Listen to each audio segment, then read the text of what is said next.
માટે લગાડી દો તો અહીંયા અવાજ જોઈએ હમણાં સામે.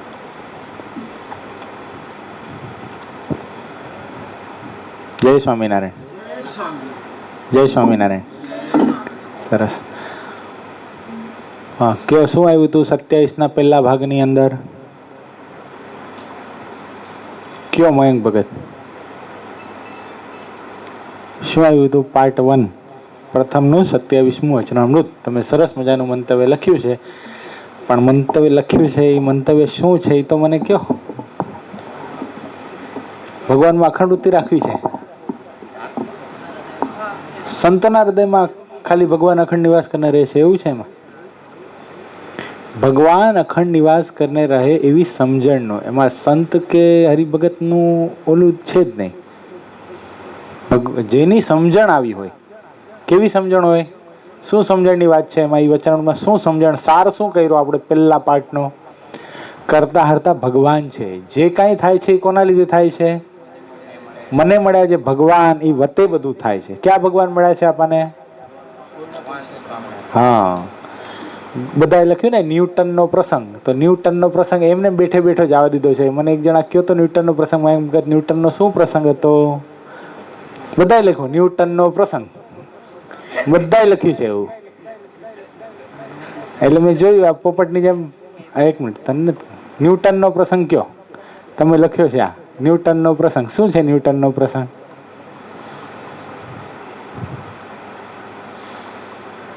એક લાઈનની અંદર બધાએ ડિસ્ક્રાઇબ કર્યું. ન્યૂટનનો પ્રસંગ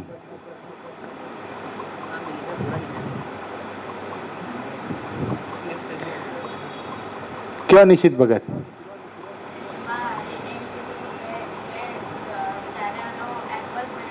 નહીં, મેં કીધું ને ન્યૂટનના પ્રસંગમાં બધા ફેલ થાય છે, કારણ કે નકલ ના હોય. પછી એક જણાએ લખ્યું ન્યૂટનનો પ્રસંગ, તો ન્યૂટનનો પ્રસંગ બધાએ લખ્યું.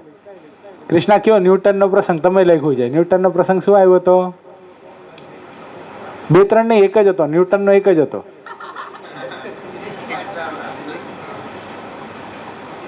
રિલેશન કાઢ્યું હતું કોનું? હા, કયો મયંક?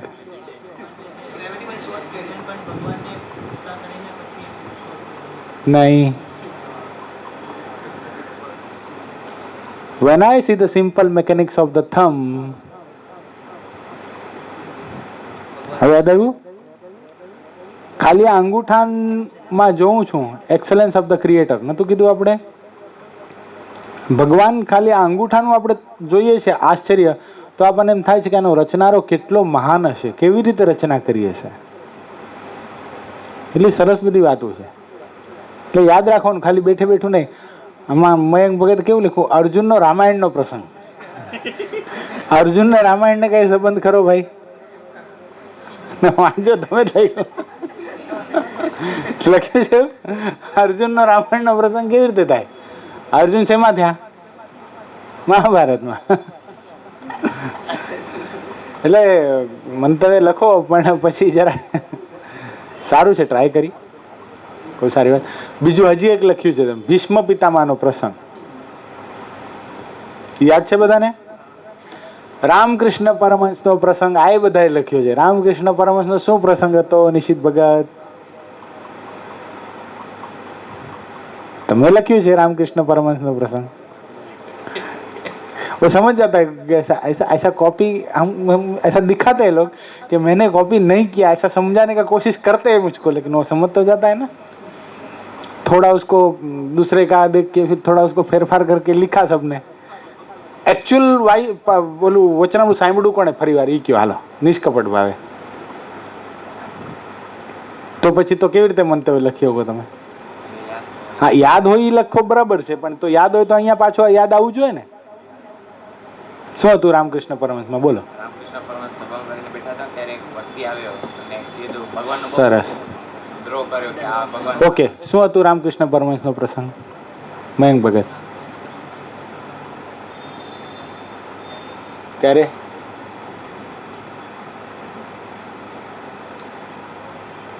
ત્યારે એક નાસ્તિક માણસ ભગવાનનું ખંડન કરવા માટે આવ્યો. એણે બહુ પ્રેમથી સાંભળ્યા રામકૃષ્ણ પરમહંસે એમને, અને છેલ્લે શું કર્યું? પછી એના માથા ઉપર, એના ગાલ ઉપર હાથ ફેરવીને કીધું કે તારામાં રહીને ભગવાન પોતાનું ખંડન કેટલું સરસ કરે.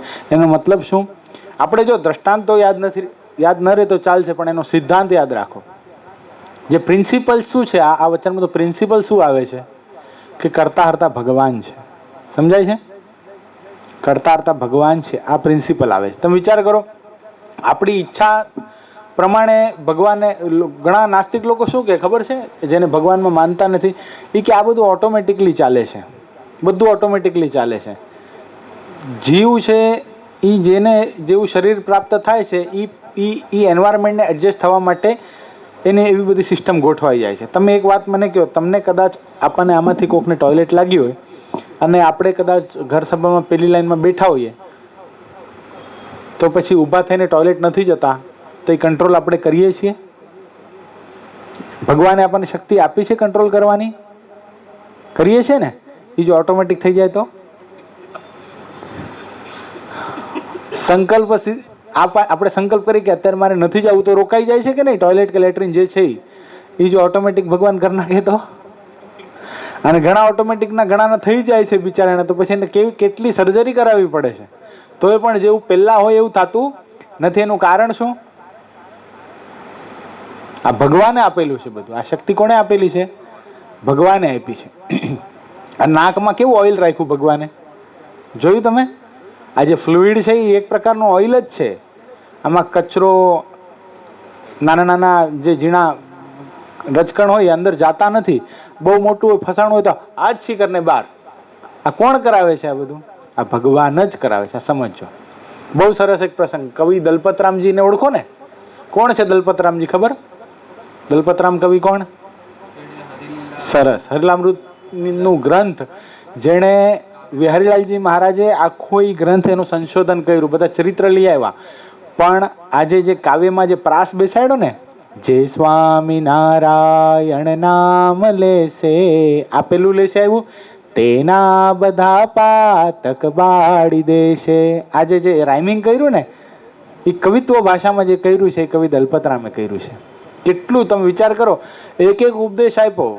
મહદઅંશે અત્યારે જે ઘર સભા હાલે છે ગુરુની, લગભગ હરિલામૃત ઉપર હાલે છે. લગભગ હરિચરિત્ર ચિંતામણીનું ખાલી નામ જ છે, બાકી પ્રસંગ બધા હરિલામૃત માંથી જ ઉપાડે છે. એટલે ઈ કવિ દલપતરામજી એક વખત જાતા હતા એક ગામથી બીજે ગામ. એમાં એના ભાલમાં સરસ મજાનો તિલક ચાંદલો. જોજો, બહુ સમજા જેવો પ્રસંગ છે, બહુ સરસ. ભગવાનનું કરતાપણું શું છે એ બતાવે છે આ પ્રસંગ. એમાં એક ગામથી બીજે ગામ જતા હતા, એમાં રસ્તામાં એની સાથે તિલક ચાંદલો સરસ મજાનો કરેલો, એટલે બીજા બ્રાહ્મણ હતા. એટલે એણે પૂછ્યું, તમે કોણ છો? એ કે હું ભગવાન સ્વામિનારાયણનો આશ્રિત છું. તો ભગવાન સ્વામિનારાયણ કોણ છે? તો કે તમને ખબર નથી? બ્રાહ્મણોને દલપતરામજીએ પ્રશ્ન કર્યો. તો ઓલા બ્રાહ્મણોએ કીધું કે અમને તો સાંભળવામાં આવ્યું છે કે સ્વામિનારાયણ એક મોચી છે. દલપતરામજી આ પાડી દીધી. હા, એ કે મોચી છે અમારા ભગવાન. એ કે શું વાત કરો, તમે કબૂલ કરો છો તમારા ભગવાન મોચી છે? એ કે હા, હું કબૂલ કરું છું મારા ભગવાન મોચી છે. એ કે નહીં નહીં, કે તમારા લોકો તો એમ કે છે કે સ્વામિનારાયણ ભગવાન ઉત્તમ સર્વરિયા જ્ઞાતિની અંદર, બ્રાહ્મણ જ્ઞાતિની અંદર જન્મ ધારણ પામ્યા છે, કૌથુમી શાખા છે, સામ વેદ છે, બધું જ છે. તો તમે કેવી રીતે કબૂલ કરો છો કે મોચી છે? એ કે હા, મોચી છે. એ કે, અને પછી દલપતરામજીએ એક સરસ મજાનો છંદ ગાયો. ચામડાના પૂતળા રચે છે ચતુરાઈ કરી, ચામડાના પોપટોને બળદો બનાવે છે, ચામડાના પોપટોને રાણીઓ પડાવે છે, ચામડાના હાથી ઘોડા હજારો હજાર રોજ જૂના ભાંગી જાતા જાય, નવા નીપજાવે છે. એવું ચામડાનું કામ કીધું દલપતરામ, એવા મોચીની વિશેષ ભક્તિ મને ભાવે છે. સમજાણું? શું છે ભગવાન? કેવા મોચી છે? કેવા મોચી છે? આ બધાના સર્જનહાર ભગવાન છે. સમજાઈ ગયું? શું કીધું? શું છે પાછું? કોઈને યાદ રહ્યું? પેલી કડી ગાઓ. ચામડાના પૂતળા રચે છે ચતુરાઈ કરી. આપણે બધા કેવા છીએ? આ શું છે? ચામડું. ચામડાના પૂતળા છીએ ને? ચામડાના પૂતળા રચે છે ચતુરાઈ કરી, ચામડાના બકરાને બળદો બનાવે છે,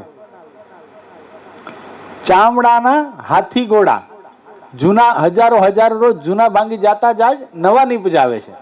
રોજ કેટલા હાથી ઘોડા મળતા હશે, નવા થઈ જાય છે ને? ચામડાની ગાયો ભેંસો શુદ્ધ દૂધ દોવા દે છે. ચામડાની ગાયો ભેંસો શું કરે છે? આપણે દૂધ પીએ છીએ, ક્યાંથી આવે છે? ચામડાના પોપટોને રાણીઓ પઢાવે છે. કોઈ રાણીવાસની અંદર પોપટ હોય એને આપણે બોલાવીએ, રામ બોલ તો રામ બોલે છે ને. એવું ચામડાનું કામ કીધું દલપતરામ. પછી ઓલા લોકોને ઓલા દલપતરામ કવિ તમે ક્યાં આવ્યું? હું પોતે. એટલે બ્રાહ્મણોને એમ થયું. એટલે કહેવાનું આ છે કે કરતા હરતા જે કાંઈ છે આટલું બધું સરસ મેકેનિઝમ ભગવાને ગોઠવી દીધું. ક્યાંથી ગોઠવાનું છે? ભગવાને ગોઠવ્યું છે. પણ કરતા પણ આપણે કેવું થાય ખબર છે? કરતા હવે જે વાત છે કે આવી જેની વિચારધારા હોય, આવી જેની સમજણ હોય, એ પછી સંત હોય તોય ભલે, ભક્ત હોય તોય ભલે, આવી જેની સમજણ હોય કરતા હરતા ભગવાન છે, એના હૃદયને વિશે ભગવાન અખંડ નિવાસ કરીને વસે છે. તો આપણે આવી સમજણ ખરી મયંક ભગત? નથી. હજી કરતા હરતા ભગવાન છે એવી સમજણ નથી. તો પણ કેમ ના પાડી? એને બીક લાગે બીજો કાઉન્ટર ક્વેશ્ચન કરશે તો જાઓ ક્યાં? ખરી પુષ્પેન્દ્ર ભગત? કરતા હરતા ભગવાન છે એવી? તો કરતા હરતા કોને માનું છું? સ્વભાવને માનું છું? કાળ કર્મ? તો હે જેવી છે એવી નથી તો કેવી છે? તો પછી તો નાસ્તિક થઈ ગયા આપણે. કરતા હરતા ભગવાન હજી સમજતા નથી. તો બધું કરે છે ભગવાન કરે છે,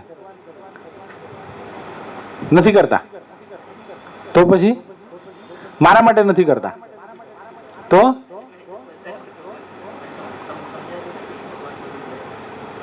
કરતા હરતા ભગવાન છે, બધું કરે છે ભગવાન છે, બધું સરસ. તો કદાચ ઘેઘુર વનની અંદર એકદમ જ્યાં જંગલી પ્રાણીઓ રહેતા હોય ત્યાં જવા દીધા હોય તો આપણને તો બીક લાગે? ન લાગે? ન લાગે? અરે ટીસી ની વાત અલગ છે. ટીસી થોડી માર નાખવાનો છે. કે પછી જે ઘરમાં ભૂત થતા હોય એમાં રહેવાનું થયું હોય તો આખી રાત? અચ્છા, તો સમય ખબર પડે નહીં? મયંકને ખબર છે.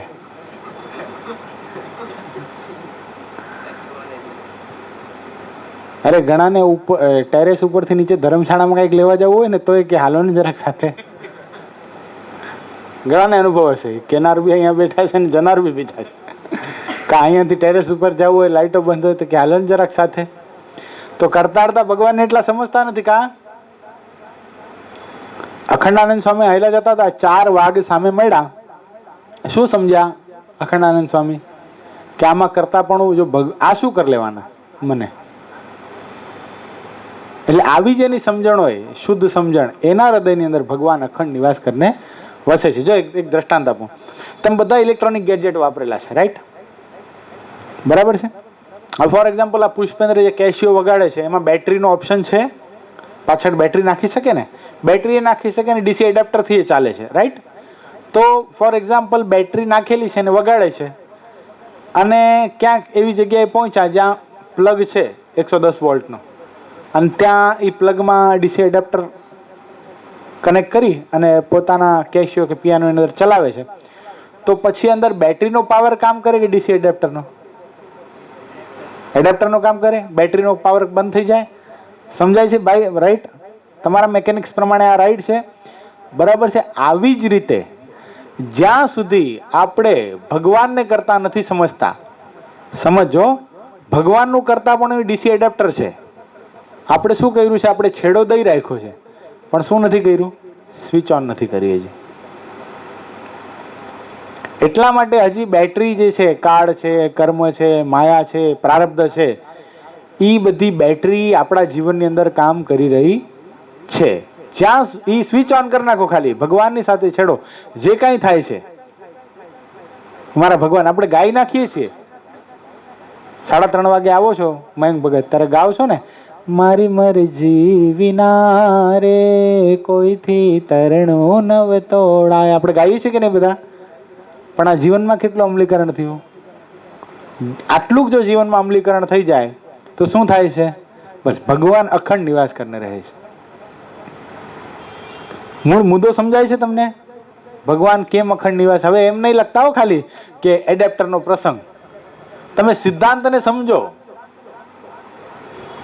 ન કે એ કે લખ્યું ને તો પછી પાછા ગાડરિયા પ્રવાહની જેમ એડેપ્ટરનો પ્રસંગ, દલપતરામનો પ્રસંગ લખશો મને ખબર છે, પણ ભલે લખો નો ડાઉટ, એ દલપતરામનો પ્રસંગ કીધા પછી તમને દલપતરામે શું કર્યું હતું યાદ આવી જવું જોઈએ. ન્યૂટનનો પ્રસંગ તમે ગ્રેવિટેશનલમાં ક્યાં લઈ ગયા? અત્યારે ગ્રેવિટીની વાત જ નહોતી થઈ. એ બીજી વાત હતી, એ બીજી વાત હતી. મારી સાથે એક જણાએ વાત કરી હતી, ન્યૂટન સાથે વાત નહોતી કરી. મને એક જણાએ કીધું હતું કે જે થાય છે બધું ગ્રેવિટીથી થાય છે ને, તમે ગ્રેવિટેશનલ ફોર્સ ખાતર પપ્પા મૂકી ગયા હતા. આ દ્રષ્ટાંત મેં આપેલું. ઈ આ વખતે નહોતું, ઈ આ વચરાણમાં નહોતું પાછું. આ વચરાણમાં સિમ્પલ મેકેનિક્સની જ વાત હતી. એટલે ઈ જે યાદ રાખો છો સારી વાત છે, પણ યાદ રાખવા પછી જે શું હવે યાદ રહી ગયું? દલપતરામજીનો પ્રસંગ યાદ રહી ગયો? એટલે એવી રીતે યાદ રાખજો. સમજાણું? મેં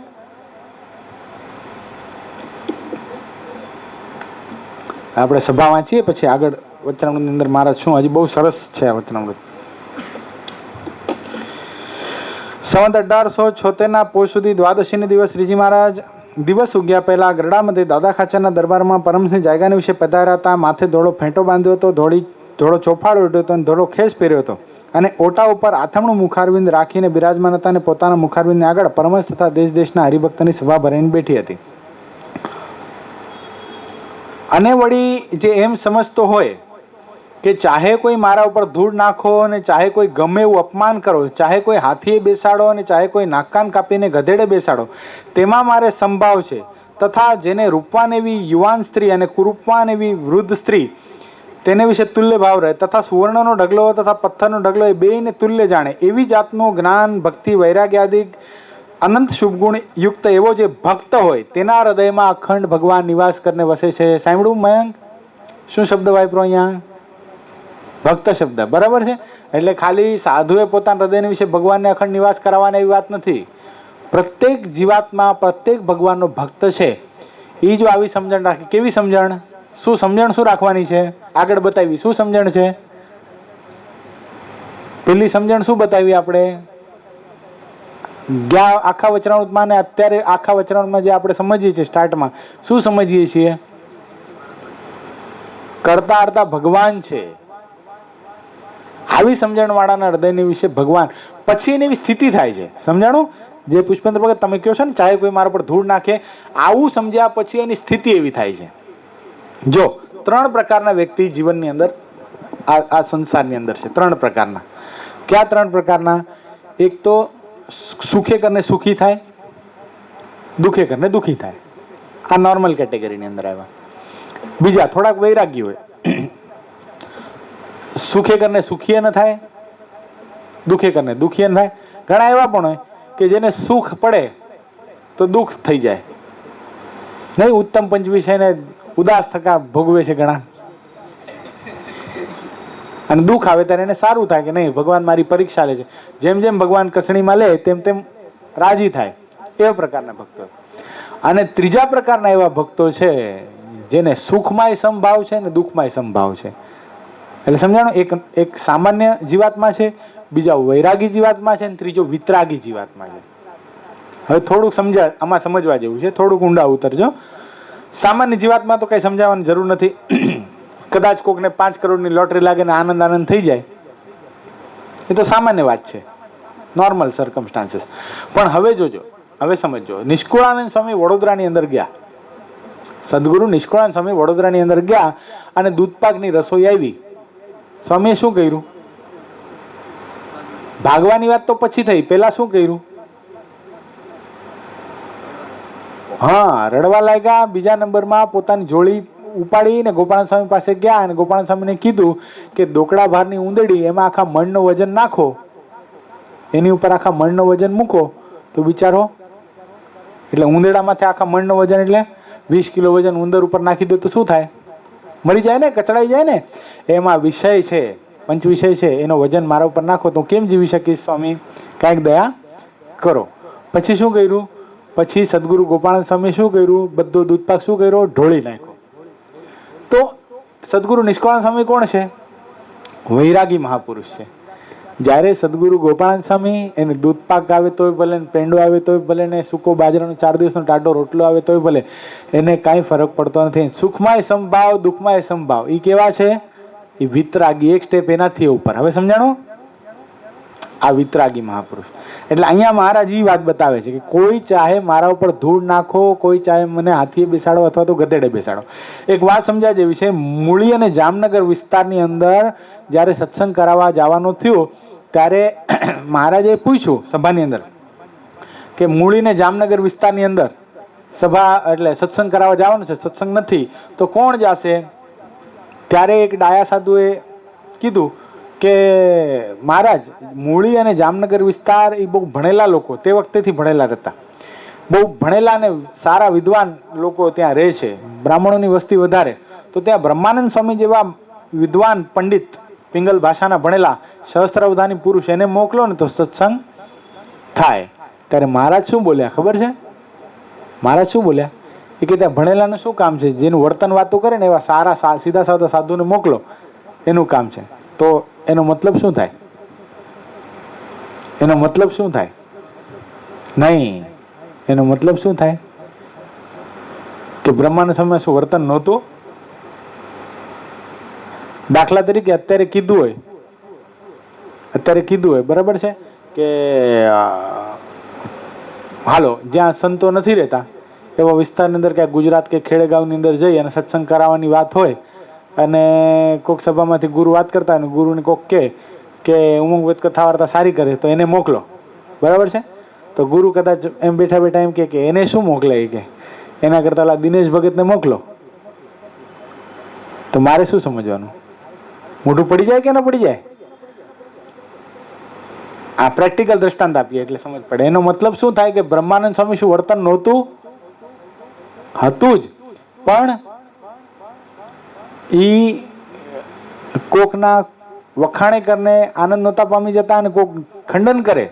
અહીંયા વાત બતાવી ને, કોઈ ચાહે મારા ઉપર, કોઈ મને હાથીએ બેસાડો તો ભલે, કોઈ ધૂળ નાખો, એટલે કોઈ હાથીએ ખરેખર આમ હાથી જાયેલો જતો એના ઉપર બેસાડે નહીં. શબ્દરૂપી જે પ્રશંસા છે, સમજાય છે? જે શબ્દરૂપી પ્રશંસાની અંદર ખેંચાતો નથી અને શબ્દરૂપી પ્રશંસાની અંદર જે દુઃખ થતું નથી કર્તવ્ય વગર, કોઈક શબ્દ કરીને ખંડન કરે એને દુઃખ થતું નથી. કદાચ હાલો આપણું પ્રવચન એમાંથી કોકે કાપી અને એને વાયરલ કર્યું, સરસ મજાનું આખા ગામમાં આપણે ફેમસ થઈ ગયા, એનાથી આપણે આનંદ નથી પામવાનો. કદાચ કોઈ નથી કરતું અને કોઈક એમ કહી દે કે આ શું બનાવ્યું, ચાલ આનું શું બનાવવાનું હોય. કોઈક એમ કે બહુ સરસ બોલ્યા, ત્યારે અંદર ગલગલિયા થાય છે? નથી થતા?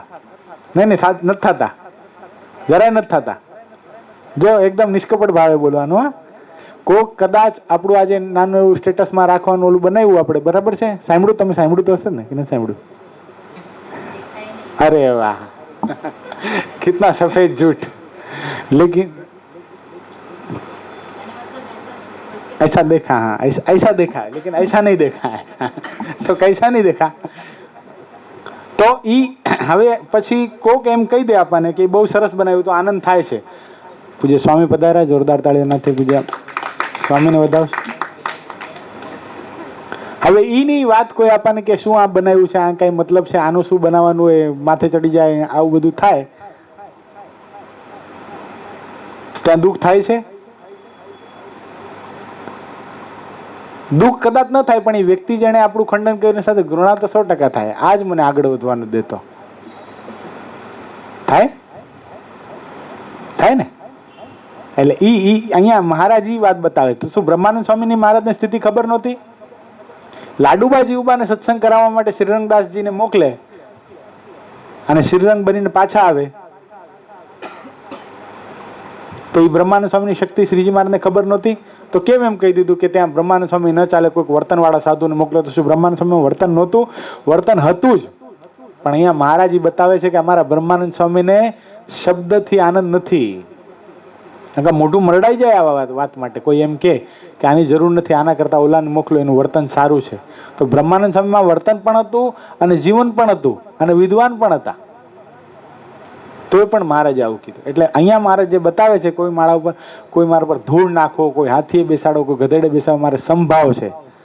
એ સેમ. અત્યારે દાખલા તરીકે અત્યારે પ્રગટનું દ્રષ્ટાંત લઈએ ને આપણે, પૂજ્યપાદ ગુરુ છે, બરાબર છે, તો ઘર સભાના માધ્યમથી અલખ જગાવી નાખી આખા વિશ્વની અંદર, તો લોકો તલપાપડ થાય છે કે ક્યારે આવે એક ભગવાનના પ્રત્યક્ષ દર્શન થાય અને મને આ સંતના દર્શન થાય, એટલો બધો ભાવ લોકો ગુરુ પ્રત્યે રાખે છે.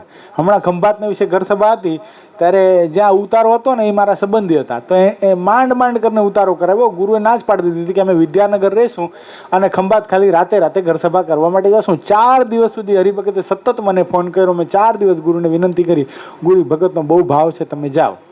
એટલે આવો પણ એટલે તલપાપડ થતા હોય લોકો કે ગુરુના પગલા મારા ઘરે થાય, તો ગુરુ ઈ સન્માનને પણ પચાવી શકે છે. અને ઘણા લોકો એમ પણ કહે છે કે અપમાન પણ કરે છે, એ શબ્દમાં આપણે ઉતરવા નથી, પણ અપમાન પણ કરે છે. તો ગુરુ એને સાથે પણ એટલા પ્રેમથી જ રહે છે, એને પણ એવા પ્રેમથી જ ભેટે છે.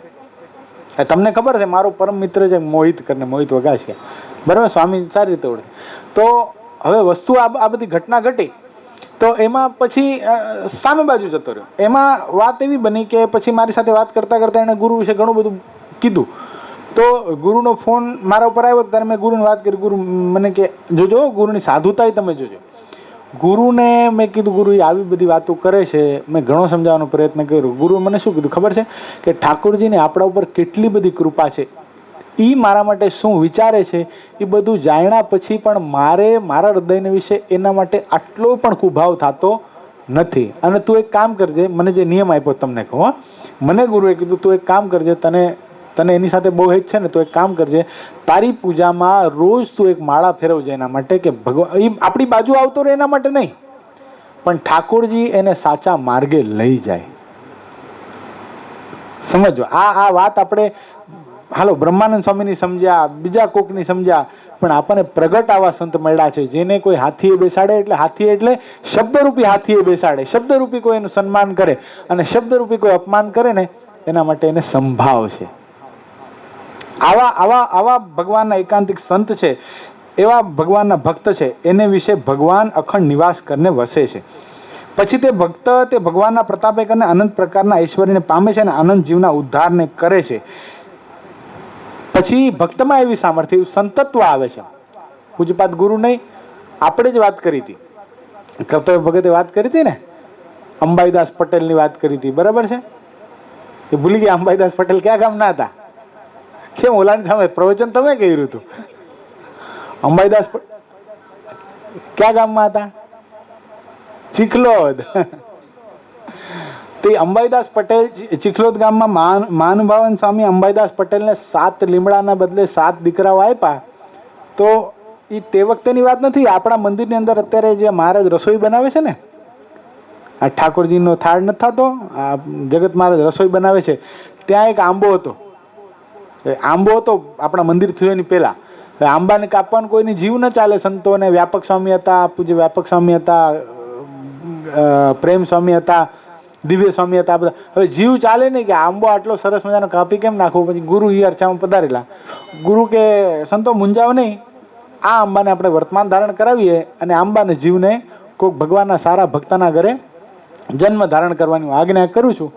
આંબાને વર્તમાન ધારણ કરાવ્યા, બહાર જવાની જરૂર નથી, આપણે મળ્યા છીએ જેને, એ સંતની વાત છે.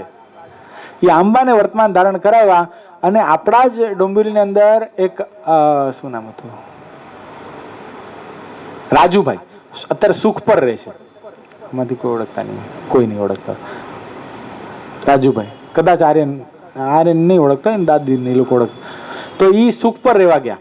તો એને 3 દીકરીઓ, સમજો 3 દીકરીઓ ઓલરેડી હતી. ફરીવાર એના વાઈફ પ્રેગ્નેન્ટ હતા. હવે 3 દીકરીઓ, ગરીબ સ્થિતિ. એ અર્ચામાં ગુરુ અહીંયા આવેલા અને ગુરુને વાત કરી કે 3 દીકરીઓ છે, ગુરુ ચોથી વાર ફરીવાર મારા વાઈફ પ્રેગ્નેન્ટ છે, આશીર્વાદ આપો, આ વખતે દીકરો થાય. તો ગુરુ કે મારા સારું કરશે. પહેલી વાર તો આવું ગુરુએ કહી દીધું, કારણ કે ગુરુ આ બધી વસ્તુમાં પરચામાં ગુરુ બહુ માનતા નથી, પણ જેટલી વાત વાસ્તવિકતા છે એટલી તો કેવી જ પડે.